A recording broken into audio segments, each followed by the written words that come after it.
The fighting and the choreography was intense. What was the training for that like? Learning to fence left-handed, because I'm right-handed, and then learning to do it on water. And you suddenly go, oh no, we're doing it in a dinghy, in water. So a rotating mast. Or in a rotating mast that actually spins while you're doing it. I mean, all that stuff is fun, of course, challenging, and but yeah, you have to apply yourself. It's a big part of the job. I actually began with not having a pirate fight sequence. It was only going to be at the beginning, but then they decided to throw it in last minute.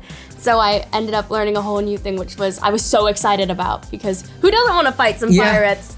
Do you really think that you could beat Captain Hook on your own?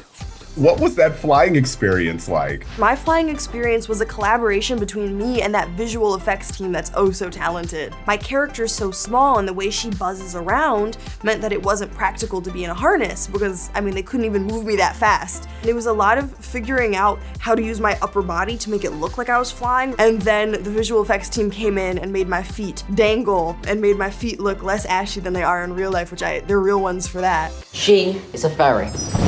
If I know one thing about fairies, it's that they don't take kindly to being called bugs.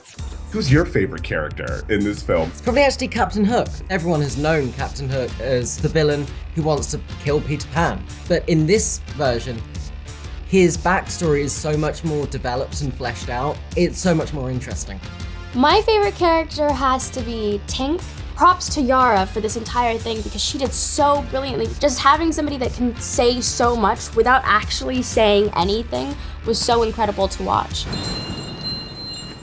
Jacobi, I don't understand you. What are you saying? What is the formula to being Captain Hook? Like finding that hook. Like I remember the day that we finally had the one that felt right. All of a sudden the movie just clicked into place. It really was one of those that magic ingredient that just made the entire movie. It was like, oh, this is the movie in our hands and now on your hand. Yeah. Speak not to me of hands. I see your point. How comfortable was it to wear that hook, and how long did you have to wear it for? I wore it all day. It was heavy. We wanted it to look heavy and gnarly and weaponized. So I had a good position under my sword where I could kind of rest it, which became the place where it sort of lived. I am Captain Hook.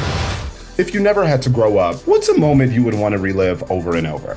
I think the last day of shooting this movie was one of the happiest days of my life. Not because we were rapping, but because it had been such a fulfilling experience. For me, our last day in Vancouver, it was so fun, but also so sad at the same time. There was a crep van, we had a massive water fight, costume weren't happy, as at one point we were in costume.